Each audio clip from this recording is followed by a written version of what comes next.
Vamos a darle el inicio. Acuérdese, el nombre de la materia son los fundamentos de la doctrina de Cristo. Y el texto que usamos como texto donde nosotros basamos estos fundamentos es Hebreos capítulo 6, versículo 1 al 2. Algunos de ustedes han de haber dicho ya que acabamos el juicio final, ay, hasta que ya me asusta eso. ¿A cuántos les asusta el juicio final? A mí no. ¿A usted le asusta el juicio final? A mí no, porque ya fui juzgado en la cruz y mi partida con el Señor es para vida eterna. ¿La suya? ¿Igual? Muy bien. Hebreos 6, 1 y 2. Hebreos capítulo 6, versículo 1 y 2. ¿Lo tenemos? Por tanto, dejando ya los rudimentos de la doctrina de Cristo, vamos adelante a la perfección, no echando otra vez el fundamento del arrepentimiento, de las obras muertas, de la fe en Dios, de la doctrina de los bautismos, de la imposición de las manos, de la resurrección de los muertos y del juicio eterno. Es en este pasaje donde tomamos los 7 fundamentos que nosotros tenemos para la vida del cristiano. Primero déjeme comenzar aquí. Dice, por tanto, dejando ya los rudimentos. ¿Qué significa aquí la palabra rudimentos? La palabra rudimentos significa los principios o enseñanzas, elementales de Cristo. Por eso le llamamos a la materia los fundamentos de la doctrina ¿de quién? De Cristo. Es decir, al decir los fundamentos estamos diciendo los principios o la enseñanza elemental de Cristo, ¿no? Muy bien. Ahora, debemos entender, usted y yo, debemos entender la importancia de los fundamentos de la doctrina de Cristo. ¿Qué importantes son estos fundamentos para la vida de un cristiano? ¿Ustedes creen que es importante? Mucho. Porque preguntaríamos, fíjense, haríamos preguntas como esta. ¿Por qué le cuesta tanto trabajo a un cristiano lograr su madurez? ¿Hay alguno aquí que se encuentre en una situación así? No levante la mano, no. Nada más piénselo, ¿no? ¿Sabían que hay cristianos que les cuesta mucho trabajo alcanzar la madurez? Sí. Otra pregunta, ¿por qué vemos la vida de muchos cristianos o en la vida de muchos cristianos vemos que son fácilmente vencidos por el pecado? Digo, yo espero que a lo mejor no se encuentre uno aquí así, y si lo hay, pues tiene que aprender precisamente los fundamentos que le deben de ayudar en su vida para no estar en tal condición. Imagínense ser vencido en cada momento por el pecado, pues qué terrible cristianismo, ¿no? Otra pregunta, ¿por qué los cristianos somos movidos con tanta facilidad por comentarios negativos que nos hacen? Es decir, venimos a la iglesia, nos involucramos con una iglesia, somos parte de la iglesia y luego ya en el trato, en el que te haces de un equipo o te rodeas de un grupo de personas, a lo mejor te involucras en un ministerio a servir en la iglesia, pero luego resulta que con el tiempo alguien a quien tú le brindaste mucha confianza, sucede que luego esa persona empieza a hablar de ti, pero terrible. Y entonces tú te desanimas, te desalientas, te mueve con tanta facilidad eso que dices, no, ¿sabes qué? A lo mejor voy a la iglesia, pero de lejos con todos. ¿Ustedes creen que pasa eso? Sí sucede. Ahora, una última pregunta. ¿Por qué falta tanta firmeza en muchos cristianos? Firmeza. Yo me he enterado, es triste, pero me he enterado, por ejemplo, de parejas, de matrimonios que han llegado a la iglesia, él profesa que es un cristiano, viene y se involucra y a lo mejor el primer año es fiel a Dios, ahí más o menos con su relación con su mujer y su familia, pasa un segundo año y de la misma manera, pero luego en el segundo año algo pasa, que aquel hombre que había profesado ser cristiano y que supuestamente él estaba interesado en las cosas de Dios, de repente en su trabajo comienza a ser atraído por sus compañeros, por sus compañeras, luego resulta que se mete con una compañera del trabajo y luego trata de esconderle a su mujer y luego por allá ya la mujer a los 3 años se entera que el esposo la está engañando y viene a la iglesia y bueno, la cosa es que cuando ya todo sale a la luz, ella lo confronta y él dice, no, ya ni me paro. ¿Por qué suceden todo este tipo de cosas? ¿Saben por qué? Porque muchos que nos decimos cristianos no ponemos un buen fundamento. No ponemos un buen cimiento sobre el cual construir nuestra vida cristiana. Por eso, mis hermanos, antes de hablar de los fundamentos, yo quiero dejar bien en claro, siempre cuando comienzo esta materia, quiero dejar bien en claro lo que significa para nosotros el ser cristianos. Que no tengamos duda alguna qué es ser un cristiano. En primer lugar, ser un cristiano no significa, mis hermanos, no significa que somos cristianos porque simplemente asistimos a una iglesia cristiana. Hay quienes creen que son cristianos porque vienen a o van a una iglesia cristiana. ¡Ah, yo soy cristiano! No, eso no es ser cristiano, ¿sabían? No nos engañemos, eso no es ser cristiano. Tampoco, mis hermanos, ser cristiano significa porque nos bautizamos y porque ya simplemente obedecimos el bautismo, ya me considero un cristiano. No, tampoco eso es ser cristiano. Yo conozco muchos que se han bautizado en mis 39 años de conocer a Cristo y muchos de esos bautizados hoy andan en el mundo sirviendo a Satanás. ¿Verdad que el bautismo no quiere decir nada? Aunque es una obediencia que debemos de tener con Dios. Pero no, tampoco. Tampoco, mis hermanos, ser cristiano es una religión más que practicar. Tampoco eso es cristianismo, una religión más que practicar. Dejamos una que a lo mejor nos jactamos, nos asustamos ya después que venimos a la Biblia y decimos, no, pues ya dejamos aquella con tantos ídolos, ¿verdad? Pero volvemos a llegar a una iglesia cristiana y nos hacemos religiosos, como vivíamos de religiosos en la otra, aunque sin imágenes. Pero somos igual de religiosos. Solamente asisto, solamente cumplo y ya. Eso tampoco es ser cristiano. Grábese, mi hermano, ser un cristiano o practicar el cristianismo es un estilo de vida. ¿Qué es? Si usted o yo no practicamos un estilo de vida de acuerdo a las enseñanzas de Cristo, mejor no digamos que somos cristianos. El cristiano, mis hermanos, debe practicar la vida de Cristo que ha recibido. El cristiano debe practicar. ¿Qué debe? Así de simple. Practicar la vida que ha recibido de Cristo. Vamos a ver simplemente 2 pasajes para que usted vea cómo hemos recibido de Cristo una vida que se debe de convertir en nuestro estilo de vida, en nuestra forma de conducirnos. Por ejemplo, Romanos 6:4. Romanos capítulo 6, versículo 4.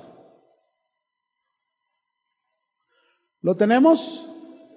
Dice ahí la Escritura: porque somos sepultados juntamente dice, somos sepultados juntamente con Él para muerte por el bautismo, a fin de que como Cristo resucitó de los muertos por la gloria del Padre, así también nosotros andemos ¿en qué? Vida nueva. Fíjese cuál es el propósito de ser un cristiano. Aquí está muy claro en este texto. Ser un cristiano, de acuerdo a este texto, es morir a tu pasado, al viejo hombre, y ser resucitado para andar en una nueva vida. Andar, la palabra andar significa vivir, conducirte, comportarte de acuerdo a la nueva vida que es en Cristo. Eso es ser un cristiano. Ser un cristiano no es vine a la iglesia el domingo, vine a la iglesia el jueves, el lunes me voy a mi trabajo, estoy con mis compañeros y si ellos dicen palabrotas, yo digo palabrotas. Si ellos dicen chistesotes, yo digo chistesotes. Si ellos están criticando, no. Ese no es ser un cristiano. Ser un cristiano es aquel que ha muerto a su viejo hombre y tiene una nueva vida en la que debe de conducirse, comportarse, que cuando llegue a su trabajo se comporta con esa vida que aprendió. Eso es ser un cristiano. ¿Está claro, hermanos? Un texto más, dije que 2, el segundo, Juan 10:10, por favor. Juan capítulo 10, versículo 10. ¿Lo tienen? ¿Lo tenemos todos? Dice, el ladrón no viene sino para hurtar, matar y destruir. Ahora, ¿quién es el ladrón? A ver, dígalo fuerte. ¿Quién? ¿Quién les enseñó que el diablo? Ya ve cómo a veces el diablo. No, yo les voy a animar que no, digo, estamos aprendiendo de la Biblia, pero no se refiere al diablo. Cuando está hablando el ladrón no viene sino para hurtar, matar y destruir, esta frase Jesús la está usando de lo que aconteció en el capítulo 9. Cuando usted lee el capítulo 9, usted se entera por qué Jesús dijo esto. Es decir, Jesús se está refiriendo al ladrón, al que hurta, al que mata y al que destruye, de los falsos líderes, los falsos maestros religiosos de Israel, que a un ciego de nacimiento que Jesús había sanado, lo expulsaron de la sinagoga. Y no reconocieron que lo que sucedió en su vida venía por parte de Dios. Entonces, cuando Jesús está hablando del ladrón, ese no es un buen pastor, ese es un ladrón. Solamente hace la obra del ladrón, de matar, robar y destruir. Pero no se está refiriendo al diablo. No hay ningún pasaje ahí alrededor que hable del diablo. El contexto está hablando del falso líder, el falso maestro. ¿Estamos de acuerdo ya? Ok. ¿A quién se refiere? Tenga cuidado con los falsos, porque los falsos lo pueden robar, matar y destruir. Es decir, alejarlo de Dios, alejarlo de su verdad. Tenga cuidado. Pero luego dice, pero yo he venido, Cristo ha venido, ¿para qué? Para que tengamos vida y para que la tengamos ¿cómo? En abundancia. ¿A cuál vida se refiere Cristo? Dice aquí, yo he venido para que tengan vida. Oye, Señor, yo ya tengo vida. Estoy respirando. A ver, respiren. Ninguno está muerto, ¿verdad? ¿Cuántos tienen vida?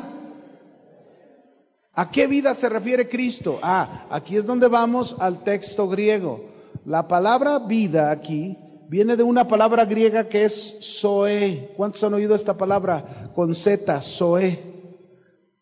Y zoe en griego significa la misma vida de Dios. ¿La misma vida de quién? ¿Qué nos vino a traer Cristo? La misma vida de Dios. ¿Y vino a traerla cuánto? ¿Cuánto? Entonces, fíjese bien, déjeme decirle aquí una cosa. Es decir, Dios no se limitó para darnos de su vida. Yo puedo tener de la vida de Dios en abundancia, pero yo puedo ser el responsable de ponerle un límite a la vida de Dios en mi vida. Tú puedes ser responsable de ponerle un límite a la vida de Dios en tu vida. ¿Te fijas? ¿Cuánta vida de Dios quieres tener? De ti depende. Porque Él ya vino a traértela. Él ya vino a darla en Cristo Jesús. Y tú ya tienes a Cristo Jesús en tu corazón, ¿o no?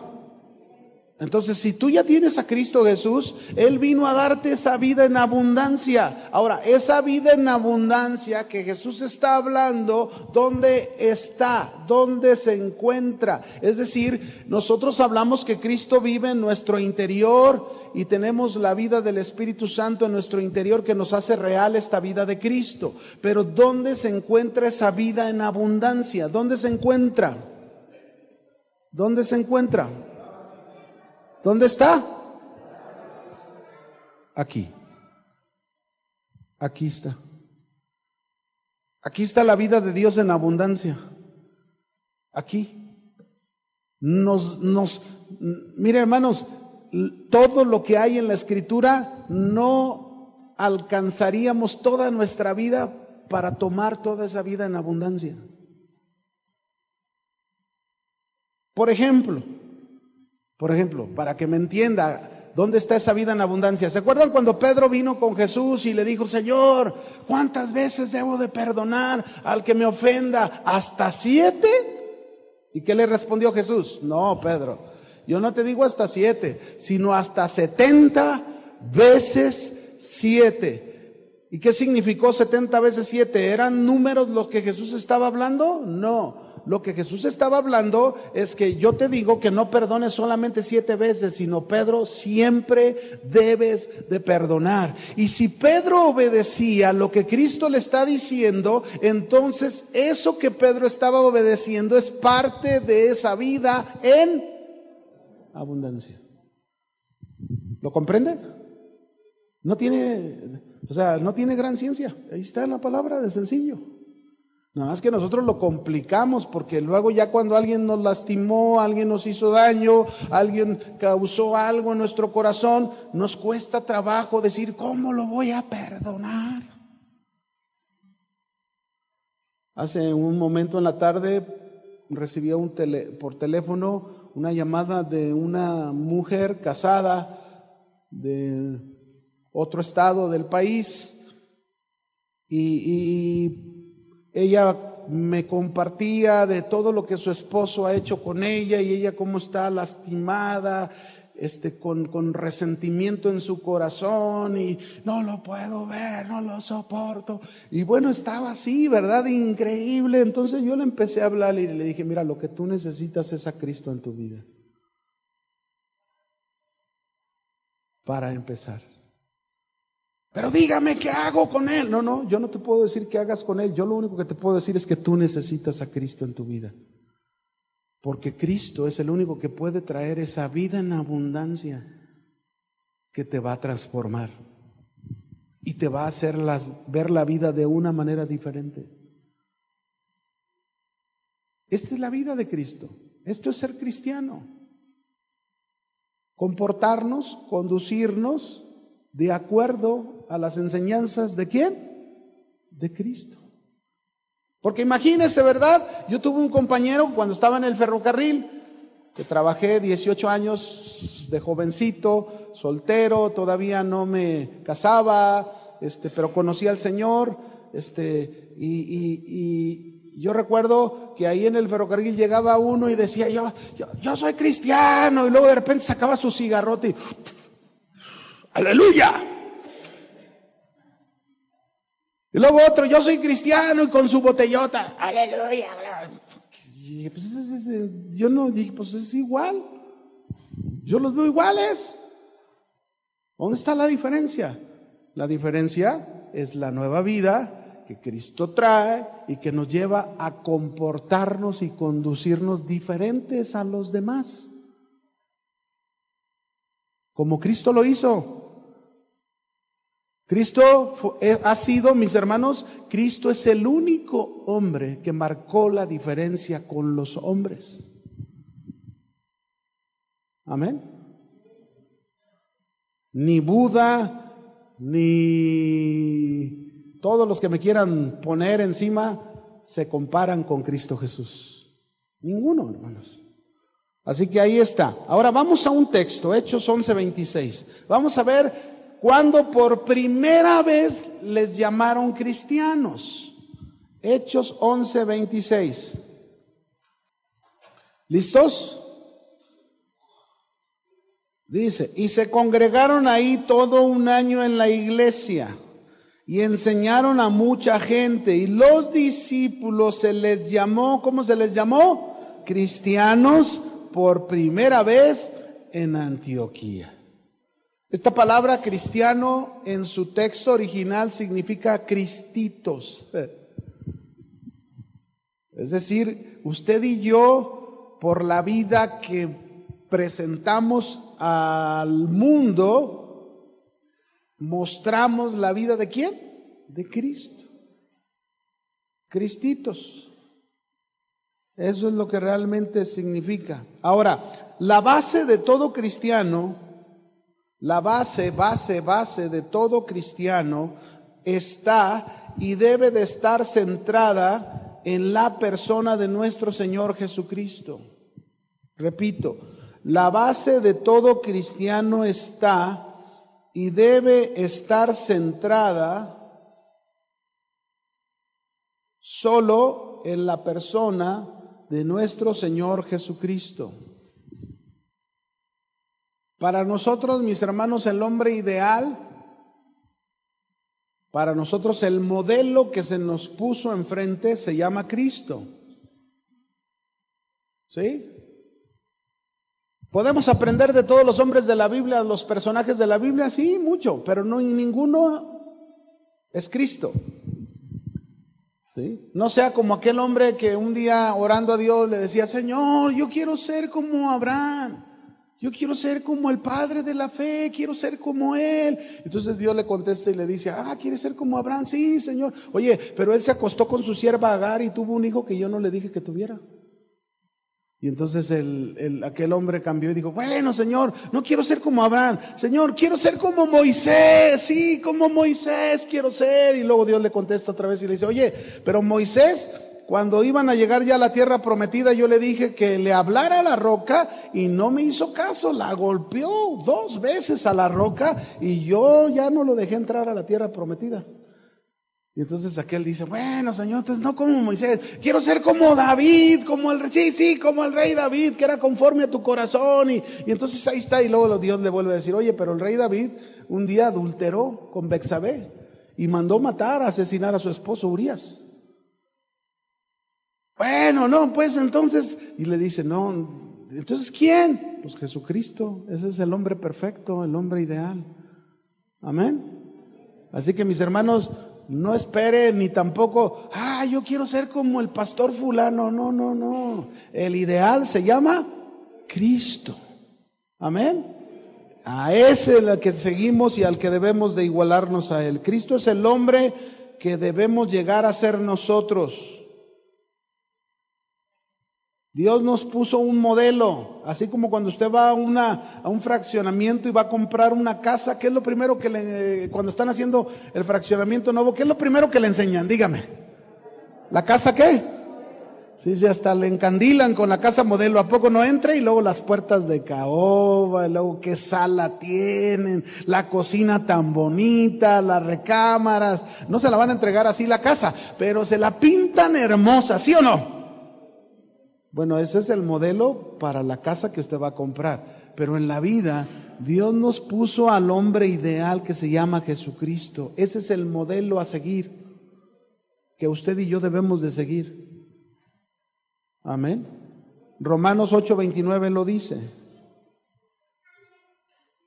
Romanos 8:29.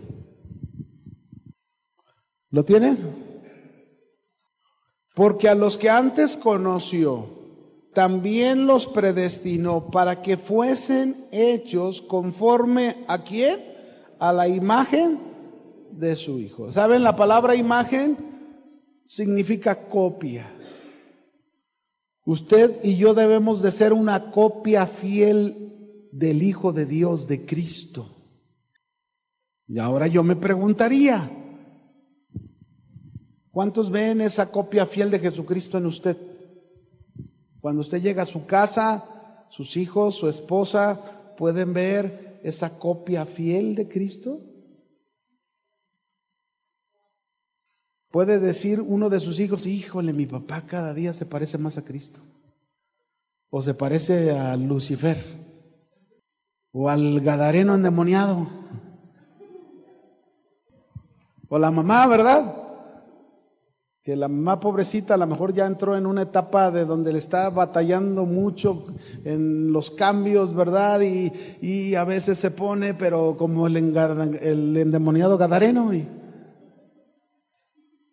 No, en cualquier etapa de nuestra vida, usted y yo tenemos que aprender. Tenemos que aprender, y digo tenemos que aprender porque también yo ya voy en una edad donde luego viene ya que uno se vuelve medio especial. Y tiene uno que trabajar en todo eso, ¿verdad? Amén. Muy bien. ¿Por qué debemos hacer hincapié en los fundamentos? ¿Por qué debemos hacer hincapié en los fundamentos? Cuando nosotros leímos el texto de Hebreos capítulo 6, verso 1 y 2, si usted observó, el escritor de esta carta dice claramente al principio, nos estaba diciendo, por tanto, dejando ya los rudimentos de la doctrina de Cristo, vamos adelante a la perfección, a la madurez.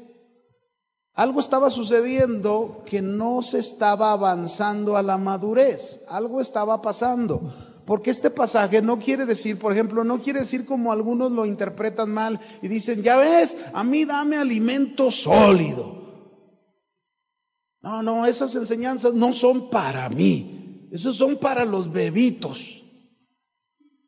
Algunos dicen así, ¿verdad? Que son para los bebitos cuando quieren alimento sólido. Oye, la leche no se la han podido tomar, se tomarán el bistec, se van a ahogar.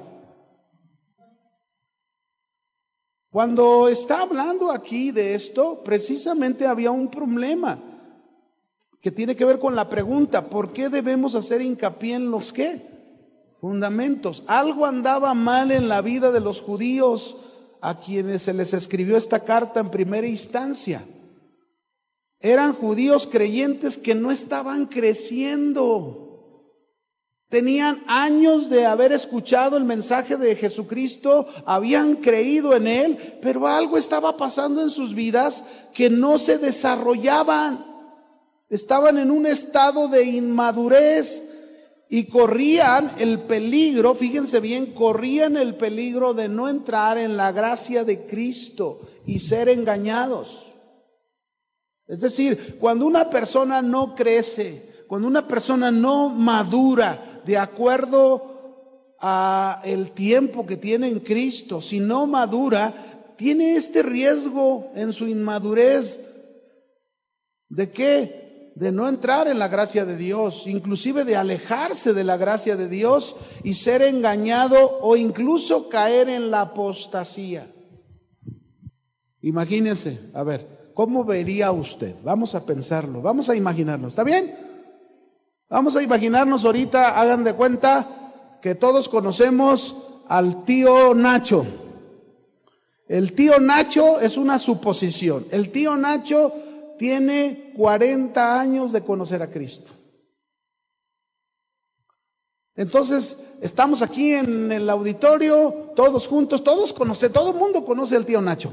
De repente el tío Nacho lo vemos que entra por la puerta con un pañal grande y un biberonzote de este tamaño. Yo estoy seguro que todos estarían muriendo de la risa. Todos estarían agachados y ¿Sí o no? ¿Por qué? No, es que no puede ser posible, ya tiene 60 años y con un pañal y un biberón, tiene 40 años de conocer a Cristo, pero entonces diríamos, eso no está normal, ¿verdad que no? Se ve anormal. Bueno, pues hay muchos cristianos que así se ven anormales, porque tienen tiempo de conocer a Cristo y todavía traen su pañal y todavía traen su biberón, sin ofender a nadie, ¿eh? Solamente estoy ilustrando, mis hermanos, el cómo muchos no han crecido como debieran de crecer. Y este era el problema. Por eso dice, dejando ya los rudimentos, ya vamos a otra cosa, vamos adelante. Mire ¿cuál era la razón? Hebreos 5, verso 11 al 14, esta era la razón del problema. Esta era la razón del problema. Vamos a leer Hebreos 5 del verso 11 al 14. ¿Listos? Acerca de esto tenemos mucho que decir y difícil de explicar, por cuanto os habéis hecho tardos para oír, porque debiendo ser ya maestros después de tanto tiempo, tenéis necesidad de que se os vuelva a enseñar cuáles son los primeros rudimentos de las palabras de Dios, y habéis llegado a ser tales que tenéis necesidad de leche y no de alimento sólido, y todo aquel que participa de la leche es inexperto en la palabra de justicia, porque es que niño.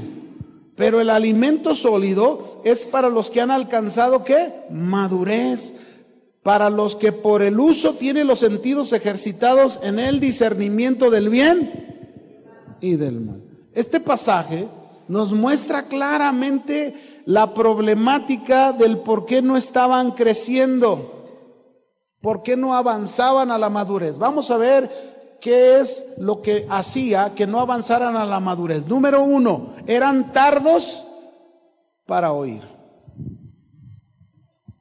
¿Eran qué? Tardos. Es decir, ¿qué significa ser tardos para oír?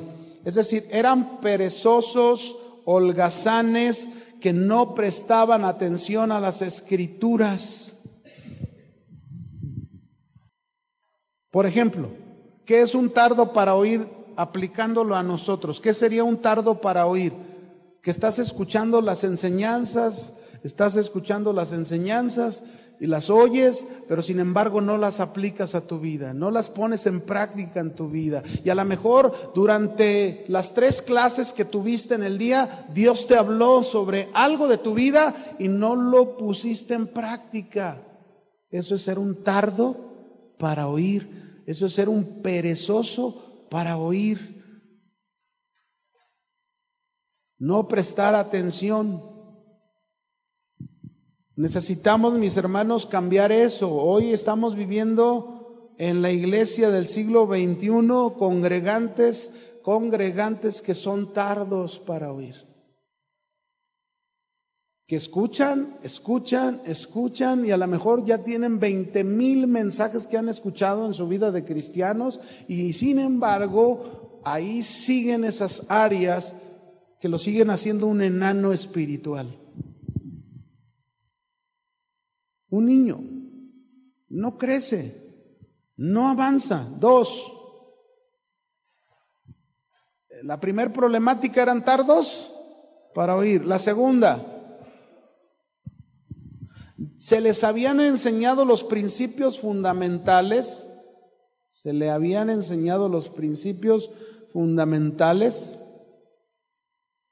pero no los habían hecho parte de su vida. Este es como el problema de la anorexia. ¿Sí saben en qué se define el problema de la anorexia, verdad? Que alguien come, pero luego va al baño y ¿qué hace con lo que comió? Entonces hagan de cuenta que es aquel que toma la leche espiritual que le va a dar la fuerza en sus inicios de cristianismo, le va a dar el vigor en su cristianismo, pero ¿qué hace con la leche? No la pone en práctica, no es parte de su vida. Ese es el segundo problema. Muchos creyentes, mis hermanos, sus problemas del por qué no pueden ser victoriosos es precisamente porque, aunque se les da la base del cristianismo, no son entendidos, ni tampoco creen, ni tampoco practican esos fundamentos y por lo tanto no avanzan nada. Muchos de estos se convierten solamente en profesantes de Cristo. ¿Saben lo que es un profesante? Alguien que solamente dice, soy de Cristo. Con su boca lo confiesa, ese es un que lo profesa, pero no ejerce la profesión. A ver, ¿cuántos de ustedes se pondrían en las manos de un médico que les dice, yo soy doctor? Pero luego sales de aquí y te lo encuentras en la esquina vendiendo tacos con el machete así, ta, ta, ta, ta, ta, ta. ¿Te pondrías en las manos de ese médico? Yo cometí el error una vez ahí en el ferrocarril, hace ya muchos años, todavía no estaba casado, pero traía una muela que, híjole, no la aguantaba, y luego uno de ahí me dijo, no, yo tengo mi consultorio, soy dentista, y trabajaba ahí como en el taller, y todo se ensuciaba, y todo, bueno, se lavaba pues, y todo, pero dije, bueno, voy a ir, ve conmigo, y fui, no hombre, yo dije, ¿para qué vine? Me hizo sufrir con mi muela, como no tiene una idea, ¿verdad? Ay, vine con el cachete más hinchado. Y tuve que ir con otro dentista, y el otro dentista rápido, puso una inyección, hizo esto, y me la quitó bien fácil la muela, y ay, qué alivio. Y el otro me decía, oye, ¿cuándo vas? No, Dios te bendiga. Hay muchos que profesan, pero no ejercen, y por eso tienen este problema de no crecimiento. El tercer problema que encontramos en ellos. El tercer problema es que por lo tanto, mis hermanos, como no reciben las enseñanzas, no las hacen parte de su vida, las principales, son inexpertos, ¿son qué? Inexpertos en el entendimiento y el manejo correcto de las Escrituras. Voy a repetirlo. Por lo tanto, son inexpertos en el entendimiento y el manejo correcto de las Escrituras. Por eso vas a oír a un varón casado que le dice a su esposa, la Biblia dice que te sujetes a mí. Pues sí se va a sujetar, pero tú tienes que estar sujeto a Cristo. ¿Verdad, hermanas? No me apoyaron, ni modo. Está bien. Sígale así, hermana. Que el Señor la bendiga. Mis hermanos, fíjense bien. No hay cosa más terrible para un cristiano que ser un inexperto en el manejo de la palabra de Dios. ¿Cómo instruir? ¿Cómo enseñar si se es inexperto en el manejo de la palabra de Dios? Una persona se vuelve inmadura y no entra en la gracia de Cristo por falta del entendimiento correcto de las Escrituras. No saben manejar la palabra de justicia. Y bueno, yo quisiera seguirle más pero qué rápido se le fue el tiempo, ¿no? Así que, hermanos, aquí nos vamos a detener. Póngale ahí una marca. Nos quedamos en el número 4. Continuamos en la que sigue, en el número 4. ¿Está bien?